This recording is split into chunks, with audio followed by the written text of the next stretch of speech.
हमें James Webb space telescope और Hubble telescope के बारे में हमेशा जानकारी मिलती रहती है, लेकिन क्या आपको पता है कि हमारे देश भारत में एक अलग तरह के टेलीस्कोप को हाल ही में स्थापित किया गया है। जी हाँ, हम बात कर रहे हैं इंटरनेशनल लिक्विड मिरर टेलीस्कोप की, जिसे उत्तराखंड के नैनीताल जिले में जमीन से 2450 मीटर ऊपर स्थापित किया गया है। इस समय पूरी दुनिया में कहीं पर भी लिक्विड मिरर टेलीस्कोप ऑपरेशनल नहीं है और इसका मतलब ये हुआ कि यह टेलीस्कोप अपनी तरह का इकलौता ऐसा टेलीस्कोप है जो ऑपरेशनल टेलीस्कोप होगा। इसके साथ ही यह पूरे एशिया का सबसे बड़ा लिक्विड मिरर टेलीस्कोप है। यह टेलीस्कोप स्पेस में अपनी नजर बनाए रखकर quasar, supernova, gravitational lensing, asteroid जैसे ऑब्जेक्ट और ब्रह्मांडीय घटनाओं पर नजर रखेगा। इससे पहले पूरी दुनिया में कुछ ही लिक्विड मिरर टेलीस्कोप का इस्तेमाल किया गया है, वो भी छोटे काम के लिए, जैसे कि मिलिट्री पर्पस या फिर किसी सैटेलाइट को ट्रैक करने के लिए। आप सभी नॉर्मल टेलीस्कोप के बारे में तो जानते हैं, लेकिन क्या आप ये जानते हैं कि लिक्विड मिरर टेलीस्कोप क्या होता है और ये कैसे काम करता है? तो आज की इस वीडियो में हम आपको इस मिरर टेलीस्कोप से जुड़े हुए सभी सवालों के जवाब देंगे। तो चलिए शुरू करते हैं आज के इस वीडियो को। लिक्विड मिरर टेलीस्कोप को समझने के लिए आपको पहले ये समझना होगा कि एक नॉर्मल टेलीस्कोप क्या होता है और ये कैसे काम करता है। कोई भी टेलीस्कोप एक प्रकार का ऐसा यंत्र होता है जिसका उपयोग एस्ट्रोनॉमर्स काफी दूर मौजूद ऑब्जेक्ट को देखने के लिए करते हैं, जिससे वैज्ञानिकों को ब्रह्मांड को समझने और ब्रह्मांडीय घटनाओं को एक्सप्लेन करने में अधिक सुविधा होती है। पहले जो टेलीस्कोप बनाए जाते थे उन टेलीस्कोप में लेंस का उपयोग किया जाता था, किंतु इस समय जितने भी टेलीस्कोप का इस्तेमाल एस्ट्रोनॉमर्स कर रहे हैं उन सभी टेलीस्कोप में लेंस की जगह पर कर्व्ड मिरर का उपयोग किया जाता है। और इस कर्व्ड मिरर का उपयोग क्यों किया जाता है, आइए समझते हैं। जिस टेलीस्कोप में लेंस का उपयोग किया जाता है उसे रिफ्रैक्टिंग टेलीस्कोप कहा जाता है। और ये वर्क कैसे करता है, इसे समझने के लिए आप ऐसे समझ सकते हैं कि जिस तरह से पावर वाले चश्मे में मौजूद लेंस अपने से पास होने वाली लाइट को बेंड करके हमें चीजों को साफ साफ देखने में मदद करता है, ठीक उसी तरह से टेलीस्कोप में इस्तेमाल किया जाने वाला लेंस भी लाइट को मोड़कर दूर की चीजों को देखने में मदद करता है। किसी छोटे और पतले लेंस के अपेक्षाकृत मोटा और बड़ा टेलीस्कोप अधिक पावरफुल होता है और इस वजह से जिन लोगों की आई साइट ज्यादा कमजोर होती है उन्हें अपने चश्मे में मोटे लेंस का इस्तेमाल करना पड़ता है। टेलीस्कोप के साथ भी यही होता है। कहने का मतलब हुआ कि यदि हमें ज्यादा पावरफुल और दूर तक देखने लायक टेलीस्कोप बनाना है तो उसमें हमें ज्यादा मोटे और ज्यादा बड़े लेंसेज का इस्तेमाल करना होगा, जिसकी वजह से यह लेंस काफी ज्यादा भारी हो जाता है। इस वजह से इसे बनाना और सही स्थान पर स्थापित करना भी बहुत ही मुश्किल होता है। एक परेशानी ये भी होती है कि मोटे लेंस का इस्तेमाल करने से लेंस उससे पास होने वाली लाइट को भी रोकने लगते हैं और कुछ इसी वजह से लेंस वाले टेलीस्कोप की जगह पर मिरर वाले टेलीस्कोप का इस्तेमाल किया जाने लगा है। जिस टेलीस्कोप में मिरर का उपयोग किया जाता है उसे रिफ्लेक्टिंग टेलीस्कोप कहा जाता है। मिरर टेलीस्कोप को बनाने के लिए हमें केवल कुछ मिरर का इस्तेमाल करना पड़ता है। सबसे पहले हम इस टेलीस्कोप में कर्व्ड शेप के मिरर का उपयोग करते हैं जो दूर से आने वाली लाइट को रिफ्लेक्ट करके उन्हें एक जगह केंद्रित करता है। और यदि हम इस पॉइंट पर बनने वाली इमेज को देखेंगे तो यह इमेज हमें उल्टा दिखाई देगा, क्योंकि एक कर्व्ड मिरर में वस्तु का इमेज उल्टा बनता है। इस इमेज को दोबारा से सही करने के लिए हमें एक दूसरे मिरर का इस्तेमाल करना पड़ता है और इस मिरर के उपयोग करने से ऑब्जेक्ट हमें सीधा नजर आने लगता है। लेंस की तरह मिरर मोटे नहीं होते हैं और ये हल्के होते हैं और इस वजह से हम बड़ी से बड़ी टेलीस्कोप का निर्माण आसानी से कर सकते हैं।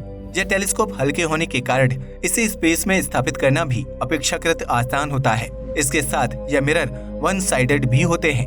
इस कारण से लेंस की तुलना में इसे पॉलिश करना या साफ करना अपेक्षाकृत आसान होता है। कुछ इसी वजह से चाहे कोई टेलीस्कोप स्पेस में मौजूद हो या फिर पृथ्वी पर, उसमें मिरर का ही उपयोग किया जाता है। अब आप अच्छे से समझ गए होंगे कि टेलीस्कोप में लेंस की जगह पर मिरर का उपयोग क्यों किया जाता है। चलिए अब समझते हैं कि लिक्विड टेलीस्कोप क्या होता है और इसका इस्तेमाल क्यों किया जाने लगा है। जैसा कि आपने देखा, रिफ्लेक्टिंग टेलीस्कोप दूर की वस्तुओं को देखने के लिए मिरर का इस्तेमाल करता है और इस टेलीस्कोप में लगे प्राइमरी मिरर दूर से आने वाली लाइट को एक पॉइंट पर केंद्रित करता है, जबकि सेकेंडरी मिरर उस इमेज को आई पिक पर फोकस करता है। एक कन्वेंशनल रिफ्लेक्टर में प्राइमरी मिरर पैराबोला के आकार का होता है, क्योंकि पैराबोलिक शेप के मिरर अपनी तरफ आने वाली लाइट की किरणों को आसानी से एक जगह पर केंद्रित कर पाते हैं। यदि बात करें लिक्विड मिरर टेलीस्कोप की तो यह टेलीस्कोप भी बिल्कुल नॉर्मल टेलीस्कोप की तरह ही वर्क करता है। पर नॉर्मल टेलीस्कोप में जहां हम प्राइमरी मिरर के तौर पर एल्यूमिनाइज्ड ग्लास का उपयोग करते हैं, वहीं इस टेलीस्कोप में हम किसी लिक्विड का इस्तेमाल करते हैं। आमतौर पर इस टेलीस्कोप में लिक्विड के रूप में मरकरी का इस्तेमाल किया जाता है। आइए जानते हैं कि यह मरकरी इस टेलीस्कोप में कैसे काम करता है। किसी भी लिक्विड को वर्टिकल एक्सिस पर यदि रोटेट किया जाता है तो वह लिक्विड ग्रेविटी और सेंट्रीफ्यूगल फोर्स के प्रभाव में एक पैराबोलिक शेप एक्वायर्ड कर लेता है और यह टेलीस्कोप के प्राइमरी मिरर की तरह काम करने के लिए तैयार हो जाता है। दरअसल लिक्विड टेलीस्कोप में जब लिक्विड मरकरी को एक रोटेटिंग डिस्क में डाला जाता है तो इससे मरकरी रोटेट करने लगता है और रोटेशन के कारण मरकरी पैराबोलिक शेप एक्वायर्ड कर लेता है। ऐसा होने से यह एक परफेक्ट रिफ्लेक्टिंग सरफेस बन जाता है जिसका उपयोग किसी भी टेलीस्कोप में किया जा सकता है। इस लिक्विड मिरर का सरफेस बिना किसी मेंटेनेंस के भी काफी स्मूथ बना रहता है। लिक्विड पैराबोलिक मिरर इस्तेमाल करने का हमें एक फायदा ये भी मिलता है कि इसका फोकल लेंथ एडजस्टेबल होता है और हमारे देश में स्थापित इस लिक्विड टेलीस्कोप की यदि बात करें तो इसे उत्तराखंड के Aryabhatta research institute of observational sciences के देवस्थल ऑब्जर्वेटरी कैंपस में स्थापित किया गया है। इस टेलीस्कोप को भारत, बेल्जियम, पोलैंड, उज्बेकिस्तान और कनाडा के एस्ट्रोनॉमर्स ने मिलकर बनाया है। इसमें जिस रोटेटिंग मिरर का इस्तेमाल किया गया है उसका डायमीटर 4 मीटर है। इस टेलीस्कोप के काम करने का तरीका एकदम से सिंपल होता है। जैसे कि मैं पहले ही बता चुका हूँ कि एस्ट्रोनॉमर्स एक डिस्क में लिक्विड मरकरी को भरकर उसे रोटेट करते हैं और रोटेशन के कारण यह liquid mercury parabolic shape acquire कर लेता है। यह पैराबोलिक शेप दूर से आने वाले पैरेलल लाइट को एक जगह पर केंद्रित करने के लिए आइडियल शेप होता है।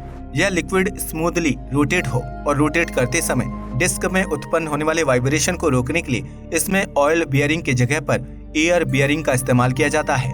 एयर बियरिंग एक स्पेशल टाइप का बियरिंग होता है जिसमें लुब्रिकेंट यानी कि ऑयल की जगह पर प्रेशराइज्ड एयर का इस्तेमाल किया जाता है। इसे स्थापित तो कर दिया गया है पर मॉनसून सीजन आ जाने के कारण जून से लेकर अगस्त महीने तक इंटरनेशनल लिक्विड मिरर टेलीस्कोप से कोई भी काम नहीं लिया जाएगा। इस टेलीस्कोप को अक्टूबर महीने से चालू किया जाएगा और यह अगले 5 साल तक हमारे लिए काम करता रहेगा। अब एक कन्वेंशनल टेलीस्कोप और एक लिक्विड मिरर टेलीस्कोप में क्या अंतर होता है, आइए इसे भी जानते हैं। लिक्विड मिरर टेलीस्कोप को बनाने में कन्वेंशनल टेलीस्कोप के अपेक्षाकृत कम खर्च आता है।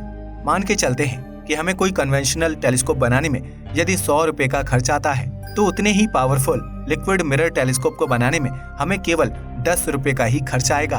और ऐसा इसलिए होता है क्योंकि कन्वेंशनल टेलीस्कोप को बनाने में एक्चुअल मिरर का उपयोग किया जाता है जिसका निर्माण करने में काफी खर्च आता है। और यदि इस टेलीस्कोप के मिरर को बनाने की प्रोसेस की बात करें तो एक गिलास को पैराबोलिक शेप देने के लिए इसकी जबरदस्त ग्राइंडिंग और पॉलिशिंग करनी पड़ती है।